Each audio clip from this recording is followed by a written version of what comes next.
Rusia menghancurkan tank Ukraina, kendaraan lapis baja, propelled howitzer M777, dan radar anti-artileri buatan Amerika Serikat.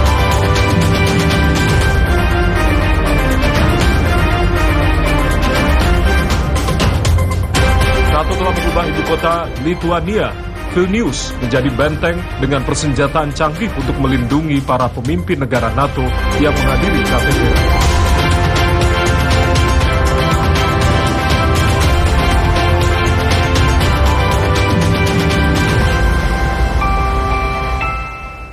Halo, selamat malam saudara. Dunia Dalam Berita kembali hadir menjumpai Anda dengan serangkaian informasi dari berbagai penjuru dunia. Kali ini bersama saya Ardianto Wijaya, kita simak inilah Dunia Dalam Berita Televisi Republik Indonesia selengkapnya.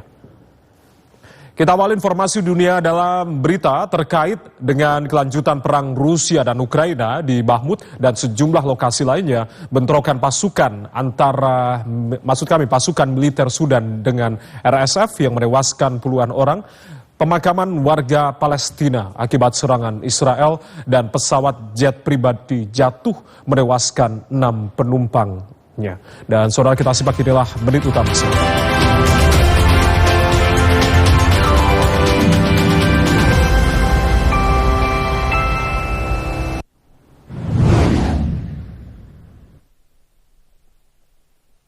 Rusia mengatakan angkatan bersenjatanya telah menghancurkan beberapa peralatan dan fasilitas militer Ukraina.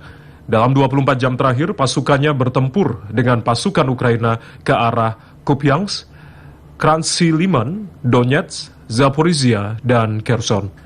Mereka menghancurkan tank Ukraina, kendaraan lapis baja, propelled howitzer M777, radar anti-artileri buatan Amerika Serikat, dan banyak peralatan Ukraina lainnya. Pasukan pertahanan udara Rusia juga sukses mencegat drone Ukraina dan roket HIMARS.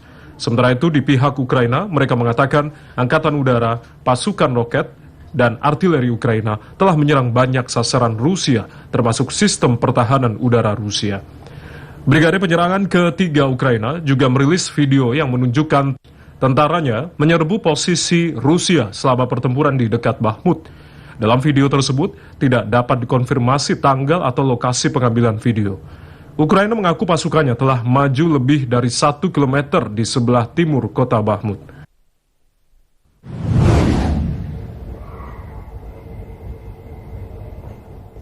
Bentrokan sengit antara tentara Sudan dan pasukan paramiliter RSF berlanjut di ibu kota Khartoum dan sekitarnya, menewaskan puluhan orang. Di kota Omdurman, jumlah korban tewas mencapai 22 orang, sementara puluhan lainnya terluka. Omdurman, yang lokasinya tak jauh dari ibu kota Khartoum, akhir-akhir ini menjadi medan pertempuran sengit. Pangkalan udara, markas besar Korps Teknik, dan markas besar pasukan cadangan Angkatan Darat Sudan berada di kota ini. Di sisi lain, kota ini juga merupakan pangkalan pasukan RSF yang mengatur pemindahan pasukan dan senjata dari Darfur dan Sudan Barat ke daerah pinggiran ibu kota.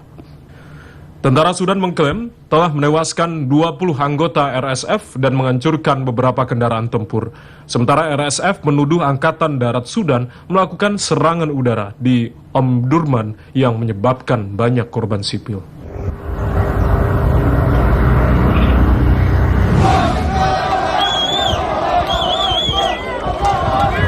Puluhan orang menghadiri prosesi pemakaman pria Palestina yang tewas akibat serangan Israel di dekat kota Ramlah.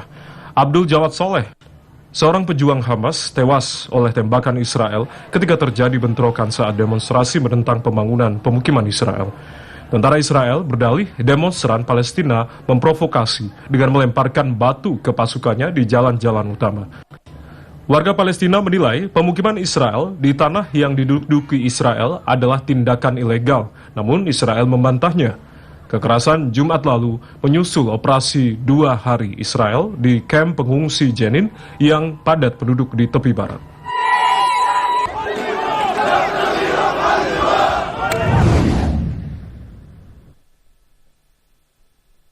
Enam penumpang pesawat jet pribadi tewas ketika pesawat itu jatuh dan terbakar di lapangan dekat Bandara Los Angeles, Amerika Serikat.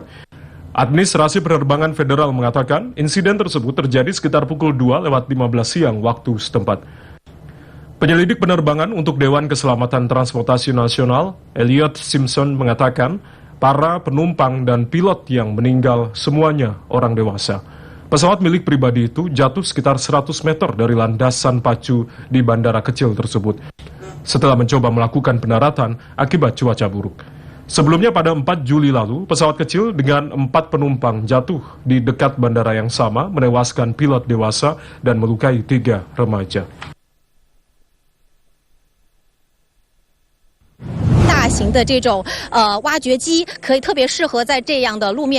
Satu orang tewas dan 7 lainnya hilang setelah tanah longsor menimpa sebuah lokasi jalan tol di Provinsi Hubei, Cina Tengah. 6 orang lainnya berhasil selamat dan hanya menderita luka-luka.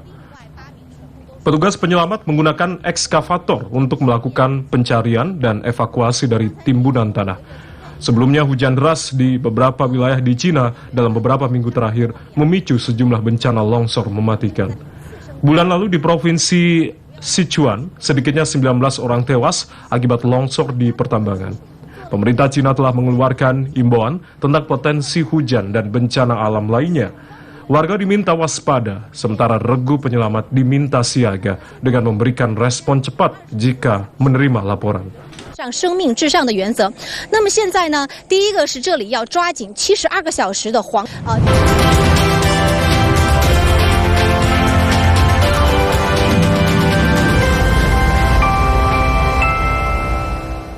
Sejumlah informasi lainnya masih akan kami hadirkan usai jeda berikut ini. Di antaranya, Amerika Serikat akan mengirim amunisi tandan untuk Ukraina yang dilarang dan sangat berbahaya. Selengkapnya usai jeda.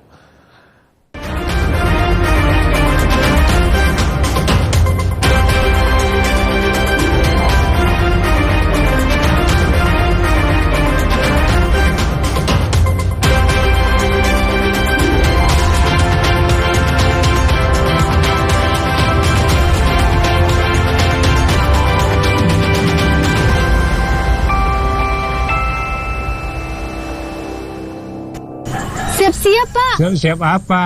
Siap-siap sensus pertanian. Sensus pertanian? Iya, pendataan untuk pelaku usaha pertanian yang mencakup tanaman pangan, hortikultura, perkebunan, peternakan, perikanan, kehutanan, dan jasa pertanian. Kapan? 1 Juni sampai dengan 31 Juli tahun 2023.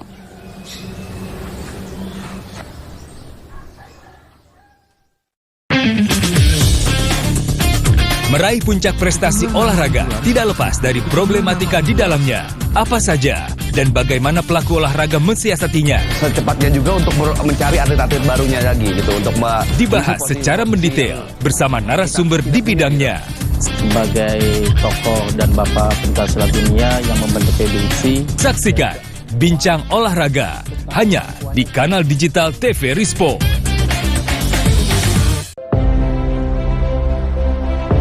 Menjelajahi keindahan alam yang memukau, melihat keunikan budaya yang mempesona, merasakan kuliner khas yang memanjakan lidah.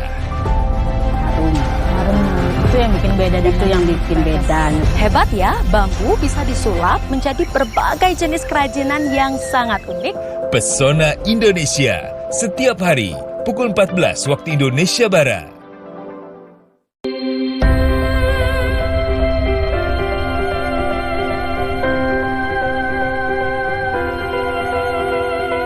Ragam informasi seputar realita kehidupan masyarakat, serta mengangkat topik mendalam yang terjadi dari seluruh penjuru Indonesia.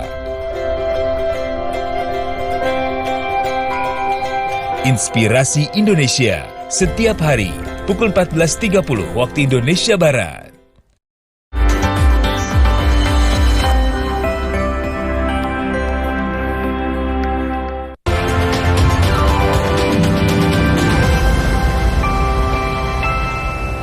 Terima kasih Anda masih bersama saya Ardianto Wijaya di Dunia Dalam Berita. Kita beralih ke informasi terkait dengan kelanjutan antara perang Rusia dan Ukraina. Amerika Serikat akan mengirimkan senjata jenis amunisi, maksud kami jenis munisi tandan ke Ukraina yang ditentang lebih dari 100 negara. Senjata ini sangat berbahaya karena bisa menyasar secara luas dan bisa berpotensi menjadi ranjau darat beberapa tahun kemudian. Amerika Serikat mengumumkan mereka akan mengirimkan munisi tandan ke Ukraina. Kebijakan ini sebagai bagian dari paket keamanan senilai 800 juta dolar Amerika Serikat atau 12,6 triliun rupiah. Ukraina menilai senjata tersebut akan memiliki dampak psikoemosional yang luar biasa terhadap Rusia.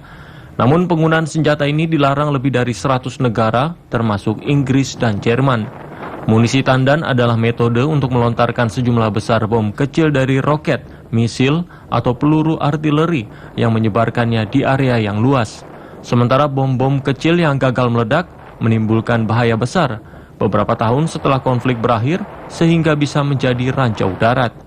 Dalam catatan hukum internasional di PBB, amunisi ini dapat menyebabkan kerusakan luas dan jangka panjang sehingga ditentang kelompok hak asasi manusia. Rekaman video oleh Kementerian Pertahanan AS menunjukkan bom curah yang dijatuhkan dari udara. Paket bantuan keamanan yang diumumkan oleh Pentagon termasuk munisi tandan yang ditembakkan oleh meriam howitzer, munisi tambahan untuk pertahanan udara Patriot, dan senjata anti-tank. Ukraina sebelumnya telah menerima sistem artileri termasuk howitzer Caesar Prancis dan howitzer Krab Polandia, serta roket artileri 227 mm, dan HIMARS buatan AS. Namun senjata tersebut bisa dihancurkan Rusia di medan perang. Presiden Ukraina Volodymyr Zelensky menyambut kembali para komandan batalion Azov yang dibebaskan dari Turki dalam upacara penyambutan di Lviv, Ukraina. Rusia mengecam pembebasan 5 komandan itu yang ditahan di Turki sebagai bagian dari pertukaran tahanan yang dimediasi Turki tahun lalu. Presiden Ukraina Volodymyr Zelensky saat kembali dari kunjungannya ke Turki membawa serta 5 mantan komandan batalion Ukraina di Mariupol. Rusia mengecam pembebasan itu dan menyebutnya sebagai pelanggaran terhadap kesepakatan pertukaran tahanan. Berdasarkan ketentuan pertukaran tahanan yang dimediasi Ankara tahun lalu, para komandan batalion Azov itu diharuskan tetap berada di Turki. Mereka memimpin pertahanan di pelabuhan Mariupol tahun lalu, kota terbesar yang berhasil dikuasai Rusia setelah pengepungan 3 bulan di pabrik baja Azovstal dalam operasi militer khususnya ke Ukraina. Para tentara yang bertahan di terowongan dan bunker di bawah pabrik baja akhirnya diperintahkan Kiev untuk menyerah pada Mei tahun lalu. Moskow membebaskan beberapa dari mereka pada September tahun lalu dalam kesepakatan pertukaran tahanan yang dimediasi Turki, dengan syarat para komandan tetap berada di Turki hingga konflik berakhir. Zelensky tidak memberikan penjelasan tentang alasan para komandan diizinkan pulang saat ini. Dalam upacara penyambutan yang diselenggarakan di Lviv, Ukraina, Zelensky menyebut mereka sebagai pahlawan. Kita beralih ke sorotan lainnya. Pakta Pertahanan Atlantik Utara atau NATO mengerahkan kekuatan untuk membenteng ibu kota Lituania, Vilnius, menjelang pertemuan tingkat tinggi NATO yang akan berlangsung tanggal 11 hingga 12 Juli mendatang. Pakta Pertahanan Atlantik Utara NATO telah mengubah Vilnius, ibu kota Lituania, menjadi benteng dengan persenjataan canggih untuk melindungi para pemimpin negara anggota NATO yang akan menghadiri KTT. Pertemuan pada 11 hingga 12 Juli mendatang berjarak hanya 32 km dari perbatasan Lituania dengan Belarusia yang merupakan sekutu Rusia. Lituania telah melipat gandakan jumlah pasukan di perbatasan Belarusia dan Rusia selama musim panas yang diperkuat oleh pasukan dari Latvia dan Polandia. Kedua negara tersebut juga telah mengirimkan personel polisi untuk membantu patroli di Vilnius. Di desa-desa dekat perbatasan Belarusia, warga setempat menyatakan mereka merasa benar-benar aman, meskipun Belarusia telah bersedia menampung kelompok tentara bayaran Wagner dan senjata nuklir Rusia. Di Bandara Vilnius, 8 peluncur rudal Patriot disiagakan dengan mengarah ke Kaliningrad, Rusia, sementara 2 lainnya mengarah ke Belarusia. Total sekitar 1.000 tentara telah dikirimkan oleh 16 negara sekutu NATO untuk mengamankan KTT. Banyak di antaranya menyediakan sistem pertahanan udara canggih yang tidak dimiliki oleh negara-negara Baltik. Direktur Jenderal Badan Energi Atom Internasional IAEA, Rafael Mariano Grossi bertemu dengan anggota Parlemen Korea Selatan di ibu kota Seoul. Mereka menyampaikan keprihatinan masyarakat Korea Selatan atas rencana Jepang melepaskan air radioaktif yang diolah dari pembangkit nuklir Fukushima ke laut. Direktur Jenderal Badan Energi Atom Internasional IAEA, Rafael Mariano Grossi, bertemu dengan anggota partai oposisi Korea Selatan di ibu kota Seoul. Mereka menyampaikan keprihatinan publik yang kuat atas rencana Jepang melepaskan air radioaktif yang telah diolah dari pembangkit listrik tenaga nuklir Fukushima ke laut. Badan Pengawas Nuklir PBB itu pada 4 Juli telah memberikan persetujuan kepada Jepang untuk melakukan rencananya yang telah menimbulkan kekhawatiran di dalam negeri dan di negara-negara tetangga seperti Korea Selatan, Cina, dan Taiwan. Grossi tiba di Seoul pada Jumat 7 Juli untuk bertemu dengan Menteri Luar Negeri Korea Selatan Park Jin dan pejabat tinggi keselamatan nuklir selama kunjungan 3 harinya setelah menyelesaikan perjalanan ke Jepang. Anggota Partai Demokrat Korea Selatan yang memimpin komite khusus untuk masalah ini menyatakan temuan IAEA memiliki kekurangan dan kekhawatiran publik yang meluas di Korea Selatan atas keamanan rencana itu adalah sah dan wajar. Pemerintah Korea Selatan sebelumnya menyatakan mereka menghormati laporan IAEA dan analisis yang dilakukan sendiri menunjukkan pelepasan air PLTN Fukushima tidak akan memiliki dampak berarti di perairan Korea Selatan. Kita bergeser ke Cina. Volume penumpang kereta api Cina di paruh pertama tahun 2023 mendekati tingkat periode yang sama pada tahun 2019 lalu. Pemulihan yang stabil dalam jumlah penumpang menunjukkan bahwa perjalanan menggunakan kereta api di Cina telah kembali ke tingkat pra-pandemi. Selama paruh pertama pada tahun 2023, kereta api Cina telah melayani sekitar 1,77 miliar perjalanan penumpang. Volume penumpang ini mendekati tingkat periode yang sama pada tahun 2019 sebelum pandemi COVID-19 melanda dunia.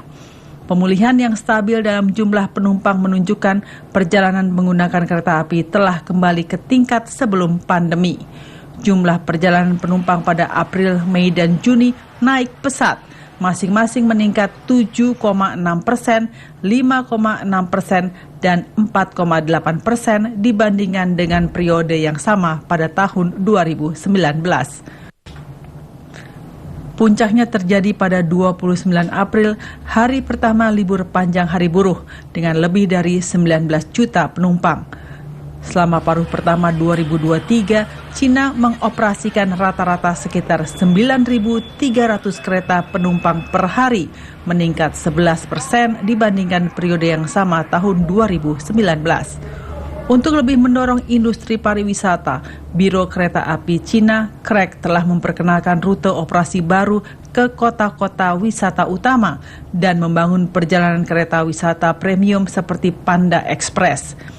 CREC juga membentuk mekanisme respon cepat agar dapat secara fleksibel menambah jumlah kereta penumpang untuk memenuhi kebutuhan dan mengantisipasi lonjakan volume penumpang dengan datangnya musim panas. Sejumlah informasi olahraga akan kami hadirkan usai jeda berikut ini. Di antaranya, penjaga gawang David De Gea meninggalkan Manchester United atau MU. Selengkapnya usai jeda.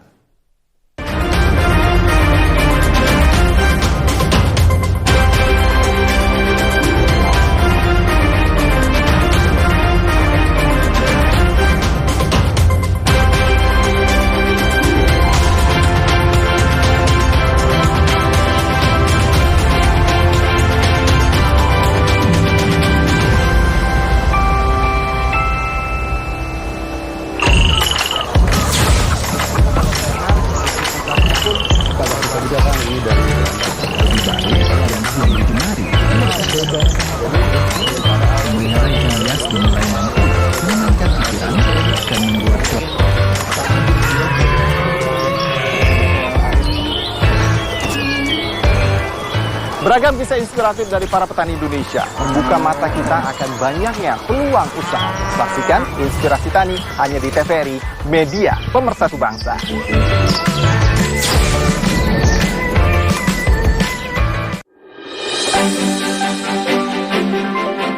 Pesta demokrasi akan menentukan siapa pemimpin pilihan rakyat. Bagaimana dan siapa pilihan Anda? Saksikan Pilihan Rakyat, Senin hingga Jumat pukul 16 waktu Indonesia Barat. Hanya di TVRI.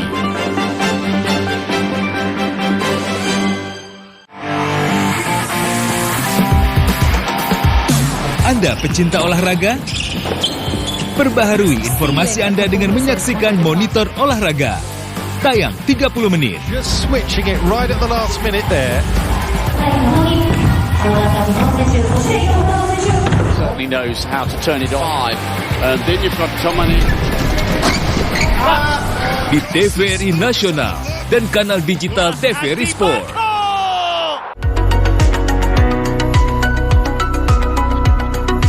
Membahas seragam topik menarik tentang dunia kesehatan bersama Dr. Lula Kamal, Dr. Dika, dan bintang tamu kompeten. Untuk menunjang kesehatan janin dalam kandungan. Kan bahwa denyut nadinya malah lebih turun. Kalau usia kehamilan ibunya lebih tinggi. Halo dokter, Senin sampai Jumat pukul 9.30 waktu Indonesia Barat. Dokter, kemasian itu asli.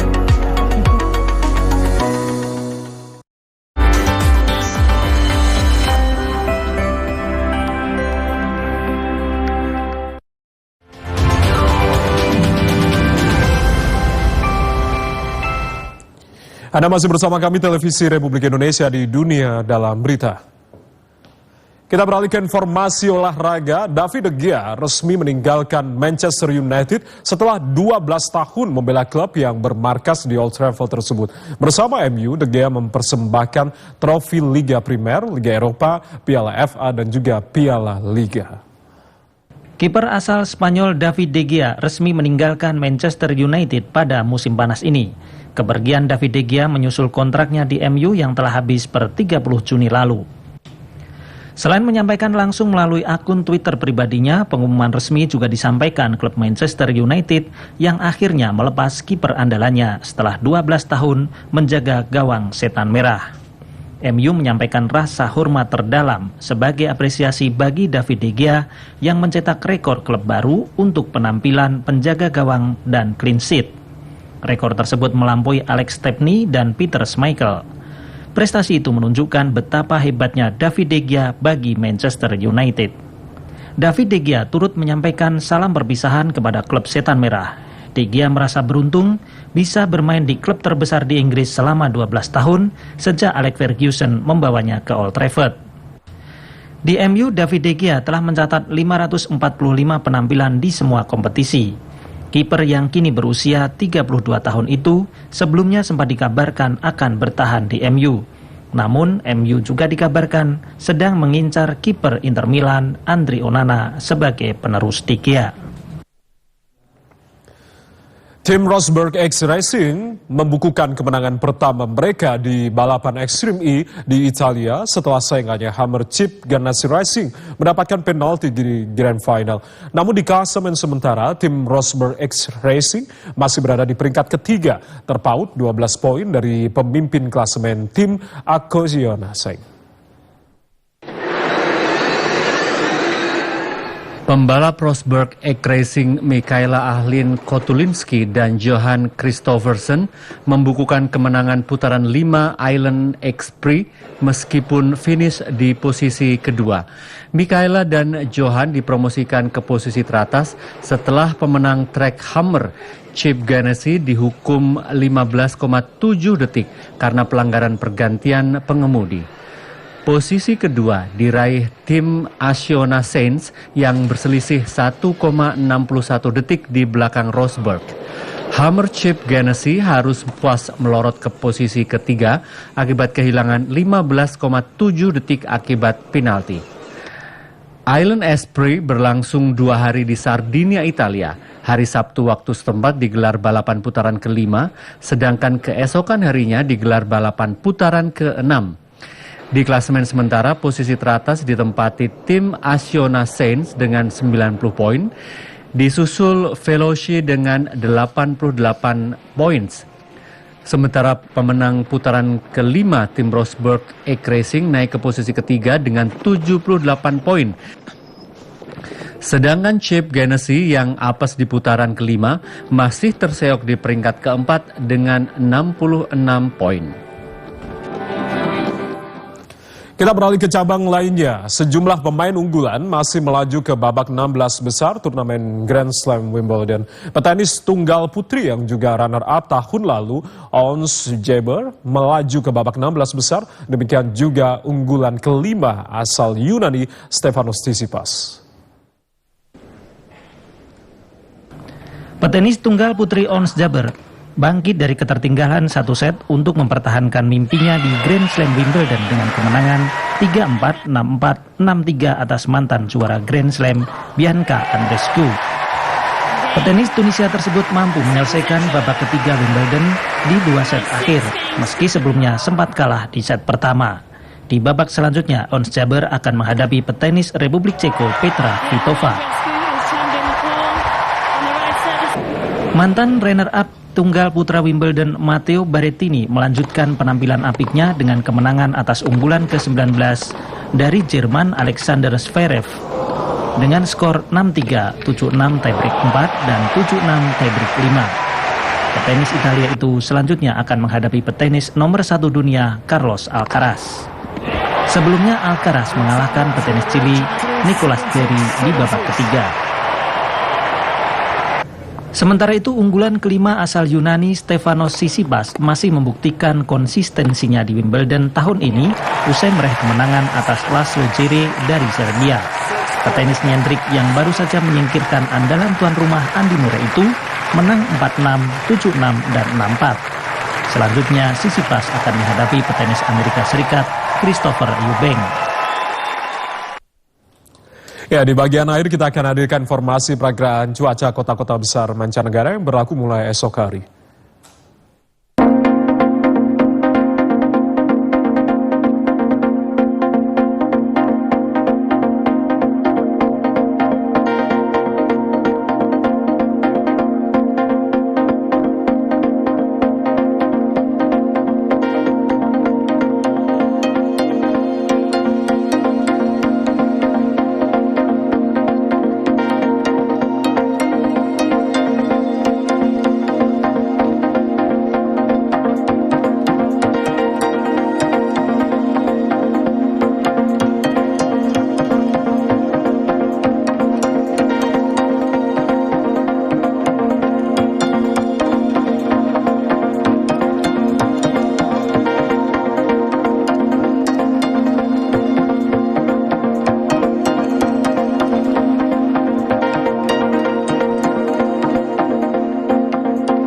Demikian Dunia dalam Berita edisi kali ini. Saya Ardianto Wijaya mewakili teman-teman yang bertugas mengucapkan terima kasih atas kebersamaan Anda. Tetap saksikan TVRI, media pemersatu bangsa. Selamat malam dan sampai jumpa.